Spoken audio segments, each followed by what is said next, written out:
Porteira aberta para o Safra News, a voz do produtor rural.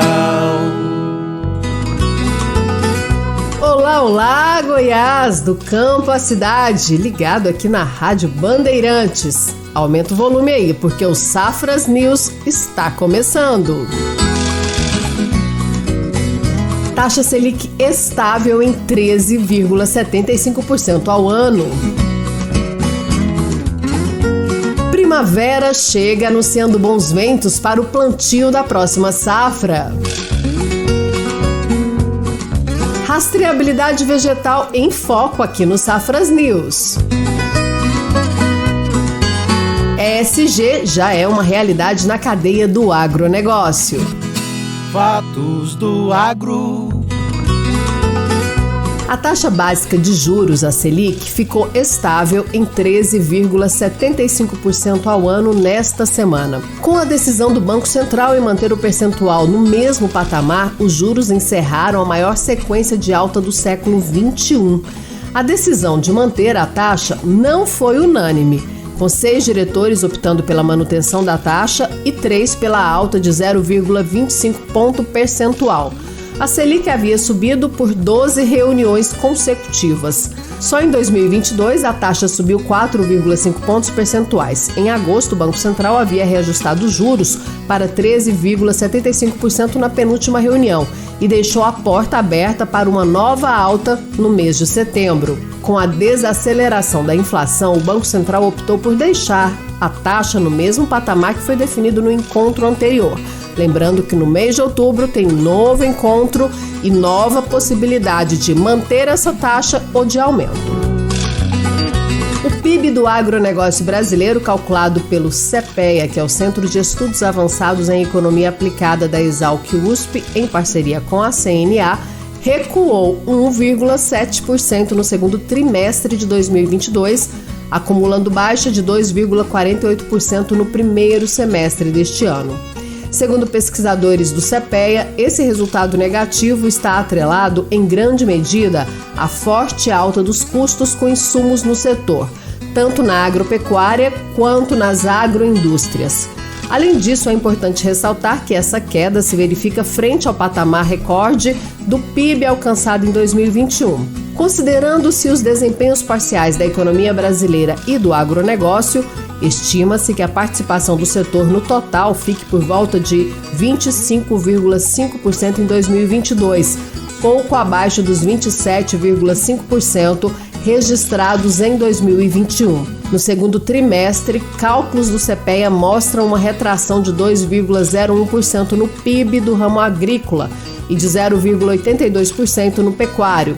Assim, no semestre, o ramo agrícola acumula uma baixa de 2,71% e o pecuário de 1,82%.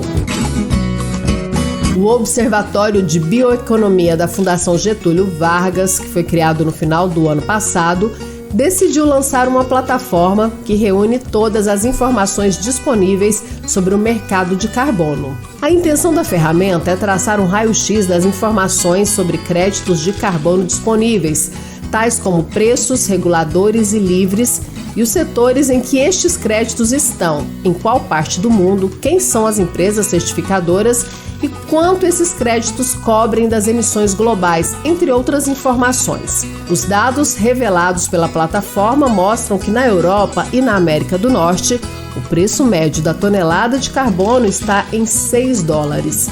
Na América do Sul e na África sai por cerca de $4. O menor valor está na Ásia, onde custa $1,20, e o maior na Oceania, $19. A ferramenta interativa será abastecida por mais de 10 fontes oficiais de informações que vão de órgãos do governo à iniciativa privada, passando por organizações sociais. A precificação desses créditos tem ganhado uma relevância no Brasil e em todo o mundo desde o final do ano passado, após a Conferência das Nações Unidas sobre Mudança do Clima, a COP26 na Escócia, que definiu os parâmetros universais e básicos para orientar o funcionamento do mercado de carbono para assim alcançar metas climáticas. As companhias precisam comprar esses créditos para compensar emissões de gases de efeito estufa em suas atividades, a fim de ter então negócios sustentáveis e que atraiam uma montanha de dinheiro, mais de US$ 1 trilhão de fundos de investimentos. As práticas de ESG, que é uma sigla traduzida que significa ambiental, social e governança, já são uma realidade na cadeia do agronegócio. As empresas estão adotando estratégias para atuar com responsabilidade nesses 3 pilares. Veja a análise completa com a advogada especialista em agronegócio, Nayara Marcato, ela que fala sobre os desafios jurídicos para conseguir certificações que comprovem a adoção dessas práticas no agronegócio. Quem conduz a entrevista é a repórter Janaína Honorato. Olá, Fabiane. Muito tem se falado de sustentabilidade, dessa agenda do agronegócio de cumprir o ESG. Uma sigla que às vezes pode ser complicada, que os nossos ouvintes ainda têm dúvidas. E para esclarecer essas dúvidas, eu falo agora com Nayara Marcato, que é advogada com foco em agronegócio na LMR Advocacia, que fica em Brasília. Nayara, seja muito bem-vinda ao programa Safras News. Eu começo o nosso bate-papo já te fazendo a primeira pergunta. Que ESG, que sigla é essa? Como que a gente pode entender essa sigla e por que ela é tão importante dentro do setor do agro? Oi, Janaína. Primeiramente, obrigada por essa oportunidade. Bom, então, ESG é uma sigla em inglês, né? Aí a gente aportuguesando ela significa aí governança ambiental, social e corporativa. Eu costumo brincar dando a informação que ESG já foi exclusivo de pessoas que eram ativistas, né? Que à época o ESG não estava em alta dessa forma e esses ativistas eram visionários, mas eram taxados de ecochatos. Hoje não é mais assim, né? Hoje o ESG se tornou essencial, é uma tendência que veio para ficar. Então, eu gosto de falar também da origem, quando que esse termo surgiu. O ESG, ele surgiu, foi destaque em uma reunião da ONU em 2004, quando o secretário-geral da ONU, na época, ele tinha a intenção de integrar essas preocupações ambientais, sociais, ao mercado de capitais, né? O bordão que ele usou na época foi o Who Care Wins, ou seja, traduzindo, né? Quem se importa ganha, vence. Então, quem se importa com o meio ambiente, com a sustentabilidade, né? Com o social. E a partir daí, isso acabou sendo aplicado no mundo, e com o passar do tempo, os consumidores estão cada vez mais informados e preocupados com esse conjunto de valores que as empresas empregam. Então, o ESG na prática, ele vai tratar de transparência, de gestão de riscos, de responsabilidade social e ambiental. E isso tem tudo a ver com o agronegócio, né? Não tem como o agro ficar fora dessa, porque o mundo está mudando, a gente está vivendo uma nova era, uma revolução, as empresas estão mudando de valores. Hoje o capitalismo ele não é só mais sobre lucro. Hoje é um capitalismo que ainda preza o lucro, claro, mas com foco nas pessoas e na preservação do planeta. Então, já pensando nessas próximas gerações, uma agenda que o agro vem vindo forte por aí, né, já há alguns anos, e como você falou, os primeiros produtores que pensaram nisso, os primeiros pesquisadores foram taxados de ecochato. Mas já te fazendo a próxima pergunta, qual que é o papel da advocacia de fazer essa ponte entre o produtor rural e a agenda ESG? O que acontece com essa agenda ESG no agro? Produtores têm buscado muito por tirar certificações sustentáveis, né? Hoje a gente tem conhecimento aí das certificações voltadas para as culturas do algodão, do soja, recentemente agora saiu para o milho. Então, primeiramente, quando ele tem esse interesse, eu falo que ele precisa organizar a casa dele, tem que organizar a fazenda, tem que organizar o grupo. Como que ele vai fazer isso? Com a ajuda de um RH estruturado, se ele já tiver, e com uma consultoria jurídica efetiva. Alguns já têm isso dentro de casa, outros não, e aí pode contratar a advocacia para fazer essa ponte entre a comunicação do produtor rural com a certificadora, né?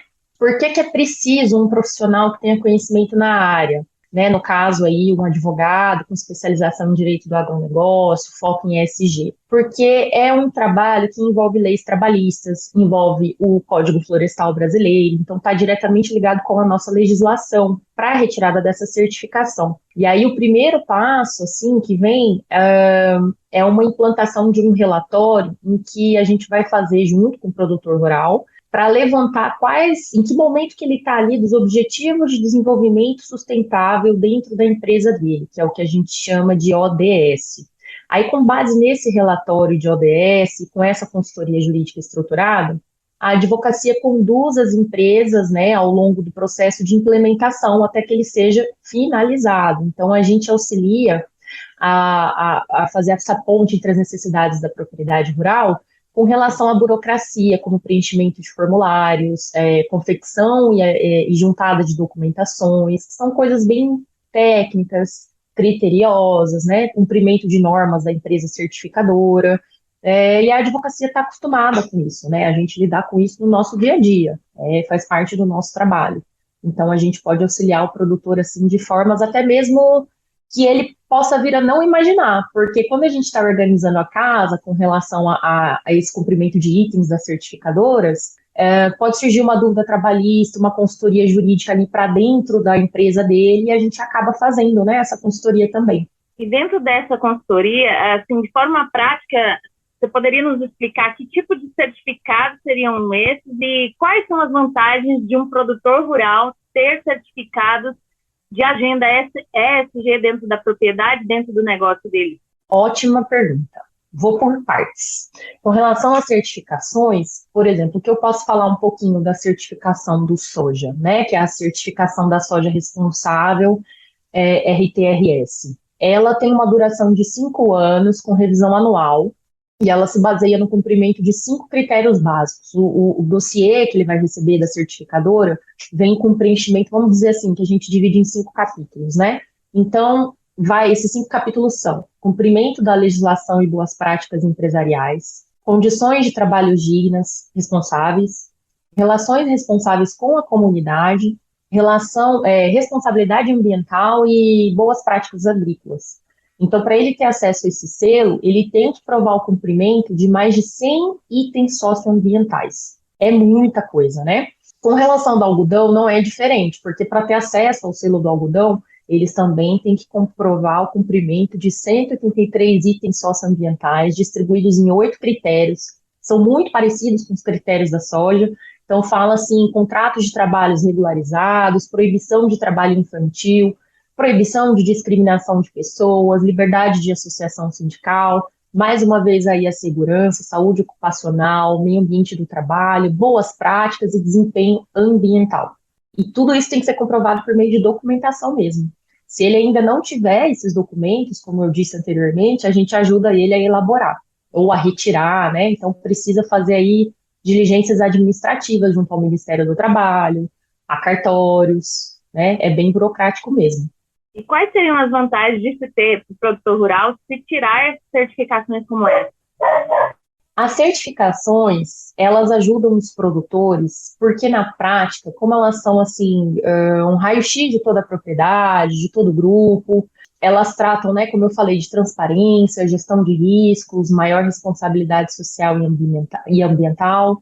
Então, a implantação dessas práticas ESG através dessas certificações vai dar para o produtor aí um melhor controle sobre as atividades dele, ele vai ter maior políticas e controles internos mais aprimorados, proporcionando maior credibilidade aos dados, aumenta a rentabilidade, ele produz mais com mais sustentabilidade, o clima de trabalho fica mais harmonioso, porque os seus funcionários vão ver o trabalho sendo feito dessa forma, voltada para essas questões da dignidade da pessoa humana e outras situações. Tem a preocupação com o meio ambiente, há ganho de eficiência, ele fica reconhecido internacionalmente, principalmente ali pelo lado da Europa, né? E há preferência de negociações e maiores resultados. Com relação a essa preferência de negociações, é interessante aí eu citar o ganho direto do produtor rural na certificação do algodão. Por exemplo, uma vez que o algodão está certificado, ele pode vir a ser comercializado a preços até 2 vezes maiores que o algodão convencional. Então, traz um aumento de renda para o produtor. E, além disso, quem tem certificado sustentável tem prioridade de compra, acaba sendo um poder de preferência. Então, isso para o produtor brasileiro, que nós somos os maiores exportadores do mundo, né, é extremamente interessante. Um outro ponto, Janaína, se você me permite falar, que eu acho muito interessante para o produtor se certificar, é para ele ajudar a combater o greenwashing. Greenwashing é um termo em inglês que significa lavagem verde, e ele está sendo usado para combater falsas declarações de sustentabilidade que surgem por aí. Por exemplo, empresas que informam possuir certo teor de produtos recicláveis, por exemplo, e na verdade elas não têm esses produtos recicláveis, elas não estão respaldadas por nenhum órgão de controle. Sim, elas estão mentindo. Então, como que a gente combate esse greenwashing, né? Se certificando, né? E combatendo até mesmo práticas abusivas ao Código de Defesa do Consumidor, e quem pratica esse tipo de prática abusiva também pode ser visto como uma atuação fraudulenta, né? E induzindo investidores a erros. Então, é bem legal ele se certificar para a gente saber que ele não é uma dessas empresas que pratica o greenwashing, que só fala que é ESG, né? Não adianta mais hoje você só falar, você curtir ali uma postagem ou você em uma reportagem falar que é ESG se você não está praticando, porque hoje tem como provar que você é sustentável justamente com essas certificações. É importante você citar essas certificações, porque eu acho que hoje a agenda ambiental está tão em voga, está tão se cobrando do produtor rural, e quanto mais ele se certificar de que ele está fazendo certo, mais ele vai ter vantagem competitiva no mercado, né? Essas documentações, por exemplo, não é só o fato de eu estar cumprindo a lei, porque é uma doutrina que foi colocada para eu cumprir. Não, isso tem benefício para mim dentro do mercado, dentro do meu negócio. Exatamente, os benefícios, né, eu citei vários aqui, como você viu, eles são internos e externos, eu falo que é de dentro para fora. Por isso que eu costumo brincar que ele organiza a casa dele. Às vezes ele já até pratica, ele já até tem práticas ESG, mas como ele não documentou, né, ele não está ciente de que ele tem todas essas práticas, porque quando a gente começa a ticar aquela lista de itens socioambientais que vem da certificadora, a gente vê que a maioria dos produtores já tem grande parte ali de práticas ESG na fazenda. Eles só não se certificaram disso, eles só não documentaram que eles já fazem. E isso é muito legal, porque eles ficam satisfeitos de saber disso, né? Já puxando esse gancho para encerrar o nosso bate-papo, que foi muito rápido, né, Nayara? Eu gostaria que você explicasse para os nossos produtores rurais que estão ouvindo, ou para alguém que quer ingressar nessa agenda ESG, como que ele pode procurar ajuda para saber como funciona, quais as vantagens, o que ele precisa fazer, que tipo de especialidade jurídica ele precisa procurar? Então, legal você tocar nesse assunto, porque eu estou aqui representando toda uma classe, né, dos meus colegas advogados, mas não basta ser apenas advogado. O advogado que ele procurar tem que ser especializado em agronegócio, porque o agro é um ramo do direito muito nichado, muito específico, e é o advogado focado em direito do agronegócio, se ele tiver uma especialização em ESG, melhor ainda, que vai conseguir ajudar esse produtor rural, porque daí ele vai ter conhecimento, vai ter domínio de como os procedimentos funcionam, e ele vai trazer facilidades para o produtor. Então, ao invés de o produtor rural passar por todo aquele estresse da burocracia, que eles se irritam muito com isso, e eu acho que não são só eles, né? Todas as pessoas do mundo. Quem é que aguenta, gente, fila de banco, ir em cartório, né? Aguardar ser atendido, aí leva o documento, está errado, volta, tem que ir de novo, porque é presencial. Então, assim, os advogados, com certeza, vão tirar esse peso aí das mãos dos produtores e ajudar, mas tem que ser um advogado especializado em direito do agronegócio. Nós falamos agora com a Nayara Marcato, muito obrigada pela sua participação no programa Safras News, que é advogada com foco em agronegócio na LMR Advocacia lá de Brasília. Obrigada, Nayara. Obrigada a você, Janaína. Obrigada, Janaína, pela entrevista. E olha, você que chegou agora aqui na Rádio Bandeirantes, Safras News já está no ar com notícias do campo que impactam a cidade. Continue com a gente, no próximo bloco vamos falar sobre rastreabilidade vegetal.